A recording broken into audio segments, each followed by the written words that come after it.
నాకు 2016లో heart office జరిగింది. నాకు హార్ట్ అటాక్ వచ్చింది. ఈడ కారసాల శ్రీనివాస హాస్పిటల్లో జాయిన్ చేశాడు. జాయిన్ చేసిన తర్వాత పుల్లారావు గారు వచ్చి ఈడ కాదు హైదరాబాద్లో చేయిస్తానమ్మా, ఆయన నాకు ముఖ్యుడు, మా ఫ్యామిలీలో ఒక నెంబర్ అని ఎలా నా హాస్పిటల్ కాడికి వచ్చి అట్లా మాట్లాడాడు. తర్వాత హైదరాబాద్లో చేర్చాడు.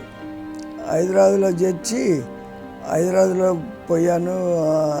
నాకు అప్పుడు ఆడ ఆపరేషన్ జరిగింది, వచ్చాను. దాని మీద డబ్బులు నాకు 9 లక్షల దాకా ఖర్చు అయింది. 9 లక్షల దాకా ఖర్చు అయితే నాకు సీఎం రిలీఫ్ ఫండ్ ఎట్టండి అంటే, ఈ ఆర్థిక ఇబ్బందులు ఎంత అయిందంటే, అమ్మ నీకెందుకు నేను ఇప్పిస్తా కదా 70% అని 5 లక్షలు ఇప్పించాడు.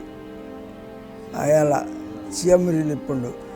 ఈ ఊళ్ళో కుల మతాలకు అతీతంగా సీఎం రిలీఫ్ ఫండ్ ఎవరికి దెబ్బ తగిలినా కూడా పుల్లారావు గారు మేము పోయి చెప్పంగానే ఇప్పించాడు ఎంతోమందికి.